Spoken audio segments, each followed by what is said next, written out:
You can meet endless number of musicians. It's completely mad inside. Probably the best toilets in Berlin. We're gonna be there, so it would be a shame not to do more things on the other side of the world. But even next to the note is D, G, D, F sharp, A, D. But when you find it, it's definitely a keeper.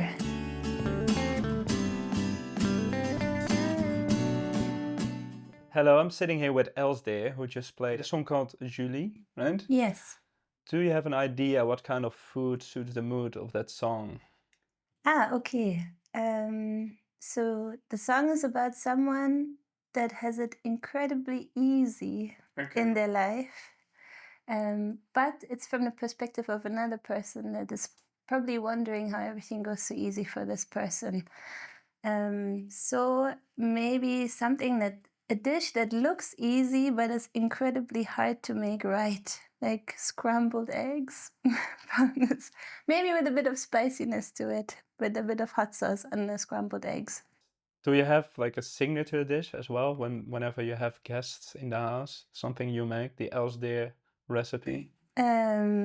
Yes, it changes a tiny bit, I guess, on the time of life, or maybe within a couple years. I feel like I'm doing one thing a lot, and then I get a tiny bit sick of it, and then I make something else, and then do that for a lot of times for many friends. But I think it used to be homemade ravioli. So I would make the dough, and then I would put in some ricotta and lemon. But I did that a lot, and it takes hours to make. So now I'm making a lasagna with cauliflower. in Nice. it. Yes. So like a vegetarian? Yes, Oh, it's a nice. veggie one. Yeah. How long have you been here? Or are you from Berlin? Or No, I'm German, but I'm from a different area in Germany, near Hanover. The city is called Hildesheim. It's a very old city. What made you Yes. move? It was actually a very conscious decision. I was playing music, and at the time, I was secretly still studying in Dortmund, but didn't really work on my studies so much anymore. But played a lot and already like worked other things. So it's like I actually would love to move somewhere else where I could play more music and do more art. And in Germany, I think the best city for this is here in Berlin, because there's so many people. It's such a big city, but a very active one as well. So you can meet endless number of musicians and artists. How do you generally approach songwriting? It starts with music. A lot of it is actually like just take the instrument and just doodle, like play some chords or like maybe tiny things. And then I take voice recordings of nearly everything, because sometimes things that I start playing and then I forget. So there's probably like 100 voice notes on my phone that I never listen to, other than like sometimes on really long bus rides, I'm just listening back to things and then finding things that I like and then putting lyrics on top of that. But even the lyrics, they come slowly. So sometimes there's a sentence already that for some reason it came out of the head, out of the mouth. And then I have a puzzle, and like this big jigsaw puzzle where I have to like match things together. I have like one line here and one line here, and then it's like, what is this about? And then trying to find the in-between verses. Yeah. What are artists that inspire you, like that influence your music? Yes, as you have mentioned it before we took this video, a big influence, I think, is Adrienne Lenker and Big Thief, for sure. Like, I think maybe also one of the big reasons why I started playing music or feel confident playing with other people, because beforehand I always had this weird idea, which maybe not a lot of people have drastically, but I've always wanted to play in a band. And then I felt like my voice was a bit too high or too like small for a band. I'm not this personality that's like a rock band person, you know how you see it, or like maybe to bring up again the Foo Fighters, or like bands that you watched as a kid. And I think she's doing it in a very like beautiful and sensitive way. And her voice also quite high, and she has a like amazing voice, but maybe also not like belting or shouting voice so much. Like she does it sometimes, but that was very inspiring for me to discover the band and to see like, oh wait, as like a woman with a high voice, you can also play in a rock band and like experiment a lot too. And then I love a Mexican singer that I wish I could play or sing in Spanish, but it's very far away. Natalia Lafourcade, like she's amazing. I love her so much. I discovered her NPR desk a couple years ago, and I'm obsessed since then. Never tried to play any of her music, but yeah, I guess those two are the biggest inspirations. And of course, Andrew Bird. He plays the violin and also plays guitar and sings. And that's also a dream of mine to be able to do that at some point in my life, to integrate the violin into the sets. Haven't figured out, but whenever I see him, it's like, yeah, he's playing amazingly, and like his writing, the violin, and like everything is like, yeah, just genius. Do you feel like the violin subconsciously affects the way you play the guitar? Yes, for sure. Yeah, I started playing the guitar in a very violin way, I guess, because I tuned the guitar in a different tuning because I struggled with the tuning that the guitar is in the standard tuning, because I thought it sounds bad when you just strum it. Like you need to use a lot of fingers to make it sound nice. And I didn't want to go through like the whole guitar book learning how to play chords. I want to play like nice chords right from the beginning. So then I was like, I'm just going to change it. So I changed a lot of the strings to D and A and G, which are three of the violin strings. And I didn't keep the E, but more open tunings. And then you can just play with some fingers and you already, and it was easier for me to understand how I can make sound, or like also play it more melodic wise. Like I'm not playing chords. I often don't know the chords that I'm playing, but I hear it from the notes. So I think that comes for sure from the violin. What's your favorite tuning right now? I think it's the open D tuning. Yeah. I have some songs in standard now because then, yeah, so now it's like, I think 4 different tunings that I'm doing at the moment. Open D, so D, A, D, F sharp, A, D. But even nicer than that is D, G, D, F sharp, A, D, which is very strange, but everything sounds, you need like 2 fingers and it sounds already quite interesting. Yeah. Do you get them from like Google or something, or do you just like start turning on your tuners and see? Yes. Yeah, really? Yeah. Yeah. I think the first one I might have gotten from somewhere because I didn't play guitar. Because of the high D was bothering me, I changed it to C. So then I played in that gag basically. Yeah. So sometimes it already is in a different tuning from someone else playing the guitar beforehand. That happened before, and I was like, oh, this is nice. What are these notes? But in general, it's a lot of just, this note is bothering me. So then I changed the string. Yeah. Then it was suddenly easier to play. Super Yeah. nice. You do a lot of collaborations as well, right? Mainly live, I think. Yes. What is the reason you started doing that? I think the reason is because I started playing at open mics and also kind of open, like we had these nights when you would play and there was a house band playing with you. So there's like a house band that's always there, and songwriters come and play and they accompany you. Yeah. So that was already kind of very open to your own songs. You know, it's like you already hear your songs played with a piano and harmonica or like some other instruments come in. And then I think afterwards, I love the banjo. I think it's one of my favorite instruments. So then I wanted to have someone to play the banjo. So that became like a part of it. And then whoever, like there's a big friend group of instrumentalists in our scene. So somehow like whoever was like a good friend, like Conor, for example, a good friend, he plays the flute and clarinet, so that came into the band as well. Or like also sometimes I want to play with a big band, so then finding a drummer.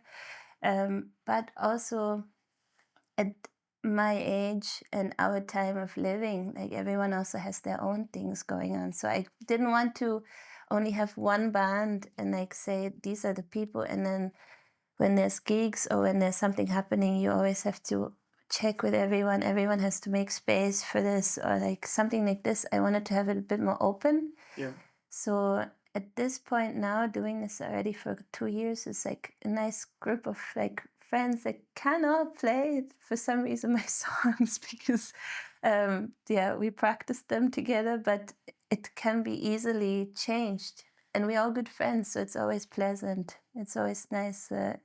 New combinations of people, new sound, but yeah, no one has to promise themselves every Wednesday of every week to my music. Yeah. I mean, it sounds very versatile like that. Yeah, And also, you take them internationally, right? You tour quite a lot yeah. outside of Germany. How do you get gigs in places you've never been? Um, it depends. So it last year we did a very big tour to like Netherlands. It was like nearly 1 month. Netherlands, France, Belgium, Luxembourg, a tiny bit in Germany. And how that one started, for example, is that I got offered this one gig in the Netherlands, and it was in the Hieronymus Bosch Art Yeah. Center, which was for me like, oh my god, I made it. It's like, Yeah. he's one of my favorite artists, so it's like, oh god, to play there, I'm so excited about this. And then that kind of opened the possibility. So that put in the idea, like, maybe we can play in the Netherlands. And then normally I look for places. Know some places here in Berlin, like the size, and I look for something that looks similar to places I know here. I go like to a city, like let's say Amsterdam, or like even other, and then from this I find other venues normally, Yeah. and normally I message them. So it's always one that is initiating it. Someone is reaching out to me, but that kind of gives me the inspiration or the initiative to keep looking for some things nearby. And that one in last year in March, that extended to like 15 gigs or something. But yeah, it's the same. We played in South Korea last year in October, also with Conor, and Mark as well, was as a trio, and we got invited to play at this festival competition as a trio. So then it was already clear, like, we're all gonna go on this plane together to South Korea, and it's like, okay, we're gonna be there, so it would be a shame not to do more things on the other side of the world. So I was looking for other places to play, finding venues through other friends as well that played there, and then messaging them again.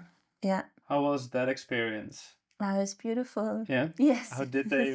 How did the people there respond to your music? I think they responded quite well, but for me, it was more interesting to see the whole culture. Like, I don't know. I'd been to Asia before, but not to South Korea. I'd been to Japan, but they're actually very different from each other, just from the culture of the people.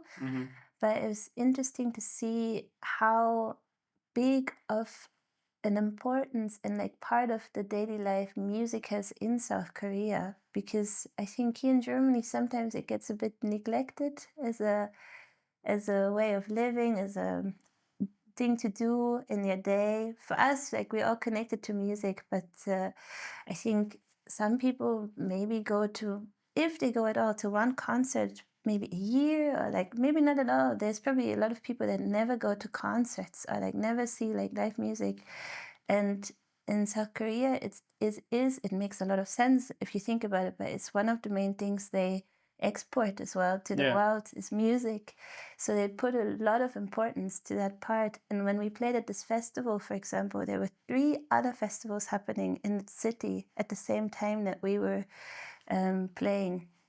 So you could have gone to like 3 other festivals. A lot of people come. Like, there were always like crowds of people coming and watching the live music of strangers like us. Right. And same happened like at the other gigs. There were always people coming to these gigs. So I think it was received well, but also it seems like music is a very integral part of the culture there, which is beautiful if you're a musician and you're like, oh wow, it all makes sense.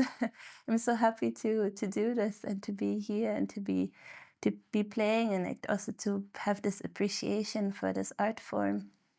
To close this conversation, we're gonna pivot back to Berlin. Speaking about food here, what is like your Good. go-to restaurant? Good.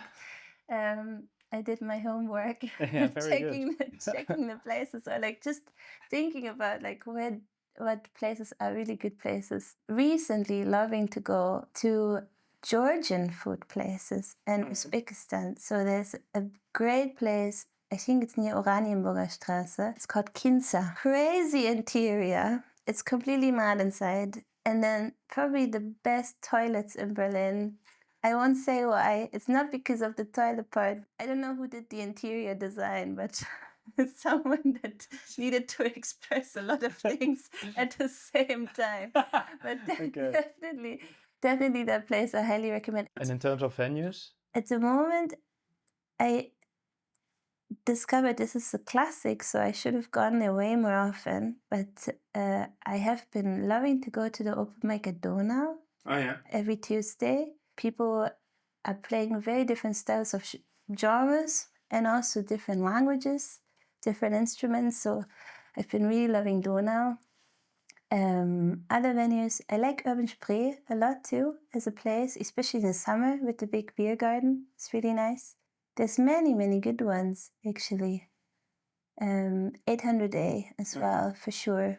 I cannot leave this video without mentioning 800A as one of my dearest places in Berlin. Like the owners of 800A are the best people, and they actually created a beautiful space for us, independent folk, smaller artists, to put up basically anything you want there. Like if you have an idea, you want to make a gig, or like you want to show a video, or you want to do like whatever you want to do, like Fabio and Eloisa, it's so open and like such open people that they're happily gonna have you do it there. So we did like cabaret there, murder mystery cabaret. We did Irish nights there. It's like folk nights, open mic, anything you want, you can do there. So That's good to definitely know. a hidden place. Like it's in Wedding and like Stettiner Straße. There's not a lot of bars around it, but that same kind of vibe. But when you find it, it's definitely a keeper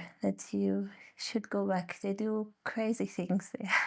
It's like, yeah. The last question, if we would talk again in a year, like what will have happened in Elsdeer's musical life? We'll have recorded more songs and released songs. I started doing that again. I released an album last year, and then I didn't feel the desire or the need really, or like that spot to record a lot really quickly again. I felt like I needed to like sit a tiny bit with this, and also doing it for the first time in my whole life. That was a big thing in general. But now I have a tiny bit of this itch again where I want to record, I want to release music. So hopefully in a year from now there will be new songs recorded. For example, Julie hopefully will be recorded at some point. Hopefully have played some festivals. I would love to play some festivals. Pretty similar to now, just trying to like find the things more and more that I enjoy doing, at the places that I like to go to, venues, cities, countries, and just keep rolling the ball, basically. Nice. Yeah. Then I'm looking forward to seeing that ball roll. Thanks for this. We got it. So thanks for your Thank time. you. Yeah. Thank you.